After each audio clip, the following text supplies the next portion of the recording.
suis sur le quai, en train d'attendre que le train arrive. Et comme nous sommes plusieurs centaines de personnes comme moi, on se retrouve à plusieurs centaines sur le quai, se bousculant, se regardant et attendant que le train arrive. Le problème, c'est ça le problème. Est-ce qu'aujourd'hui, on n'est pas plus intelligent que ça? On ne peut pas faire des outils Aujourd'hui, on commence tous à avoir ce genre d'outils. Est-ce que cet outil-là ne peut pas être intelligent? Est-ce qu'on ne peut pas le rendre plus intelligent par rapport à ce problème de transport? Moi, je préférerais arriver au moment où le train va arriver dans 1 minute, 2 minutes avant. Quoi, voilà. J'arrive au moment où le train arrive. Imaginons que je sois chez moi. Le matin, je dois prendre le train à 8 h. Je pars de chez moi, par exemple, j'ai 10 minutes à faire à pied. Je pars de chez moi à 8 h moins 10. Mais mon train, 70% du temps, a du retard. Je ne suis pas au courant. Donc j'arrive à 8 h à la gare et mon train passe à 8 h 10, 8 h 15, 8 h 20. Et en plus, je suis en retard. Je ne peux pas appeler mon employeur. Parce que je ne sais pas vraiment à quelle heure il va passer, etc. Je n'ai pas l'information.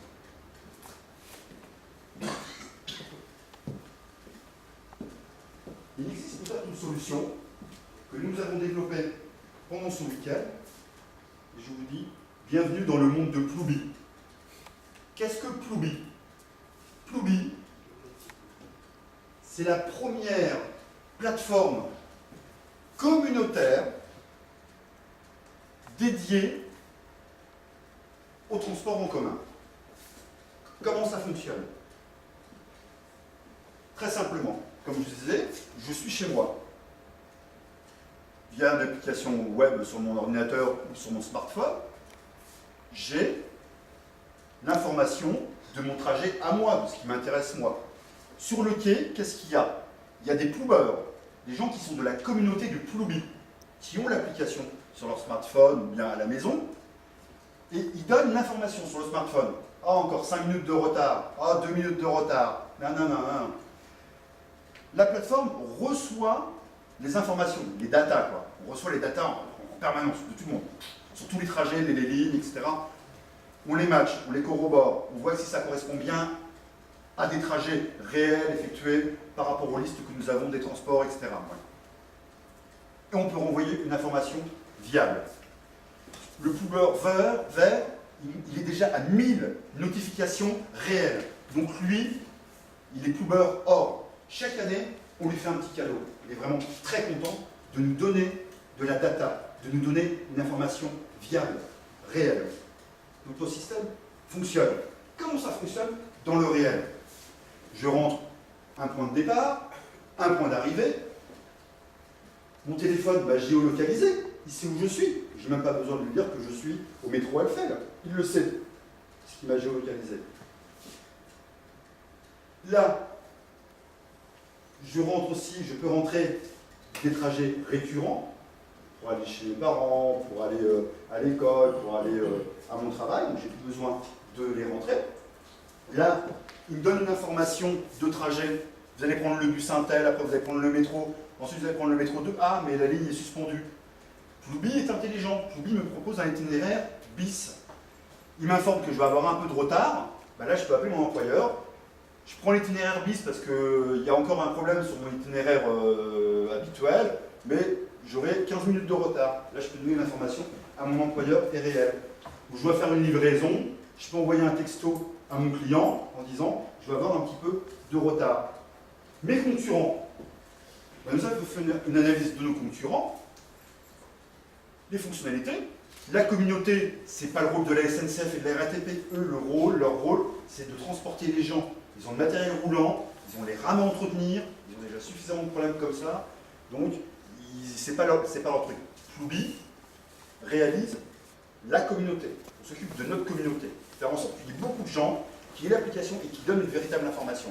La géolocalisation, ils le font, nous aussi on le fait. L'itinéraire alternatif. Nous sommes les seuls à proposer un itinéraire de délestage bis au cas où il y a un problème sur l'itinéraire 1.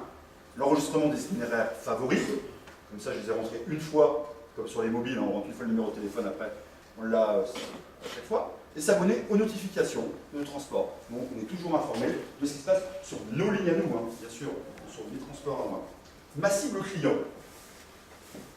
Aujourd'hui, à Paris, en région parisienne, il y a 1,8 million de personnes qui sont équipées de smartphones. Parce que pour avoir ce genre d'application, il faut avoir quand même un téléphone un petit peu sophistiqué. Voilà. Et cette cible et ce marché ne cesse d'augmenter. Globalement, il est exponentiel. Parce que les gens aujourd'hui abandonnent les anciens mobiles et ils prennent tous ce genre d'outils. La commercialisation. D'abord, niveau 1, on reste sur Paris et la région parisienne où là il y a déjà beaucoup de transports. Il y a 4 millions de gens transportés par jour. Donc c'est énorme en termes de transport, de connecting avec nos portables. Ensuite, on se développe au niveau national, donc là avec le réseau national. Une fois qu'on a validé le concept, on voit tout de suite le potentiel de scalabilité, donc la capacité de reproduction à l'identique, en s'adaptant évidemment au pays, hein, sur tous les marchés aux alentours. La France, c'est 60 millions d'habitants. Là, il y a un potentiel de transport de 4 millions de personnes jour. Et le reste, c'est le marché européen, c'est 450 millions de personnes. Notre business model, c'est quoi? La première partie de notre plan, c'est la mise en place de l'outil, évidemment. D'avoir la data des transports en commun, plus de commencer à créer notre communauté. Ensuite, nous allons nous développer, là, donc nous commençons à avoir des utilisateurs premium, c'est-à-dire, ils ont décidé de payer l'application, 50 centimes d'euros, ils l'ont. Et les free, donc les utilisateurs qui veulent tester l'outil, eux donc sont 300 000, et eux, il y a un petit bandeau pub, et on est rémunéré 0,01 centime d'euros, mais fois des millions d'utilisateurs, ça fait des proportions, ça fait des chiffres très très intéressants. Ensuite, donc fin 2012, nous commençons à attaquer l'Europe. Là, vous voyez que là, en utilisateur premium, on est passé à 500 000 et on a 1 million d'utilisateurs. Et là, c'est ce qu'on appelle, là, on devient vraiment bankable, quoi. Parce que tous les pays européens ont l'application. Ensuite, bon, bah, là, on part dans des strates très intéressantes. Voici donc l'équipe avec laquelle que je ne connaissais pas le vendredi soir. Je suis arrivé, j'ai parlé de cette idée-là.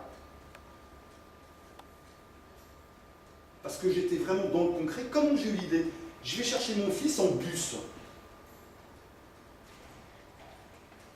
Et quand je le récupère à la crèche et je le mets dans mon bag, je sais que j'ai un train à un bus à 18h16. Mais il y a des fois, il passe à 17, des fois il passe à 18 ou à 19. Mais quand sur ma montre je vois qu'il est 16, mais qu'est-ce que je me dis? Je me dis, ah bah zut, il est passé. Et non, parce que quand je passe la route, des fois je vois le bus qui vient juste de passer. Donc si je m'étais dépêché un petit peu, si j'avais eu l'information quand je vois que mon bus de passer à 16, elle est passée à 19, quand il était 17, je me serais dépêché, j'aurais eu mon bus à 19, alors que théoriquement il doit passer à 16. Voilà, si j'avais eu une information. Et s'il y avait eu un ploubeur dans le bus, ou plusieurs ploubeurs, j'aurais eu la véritable information.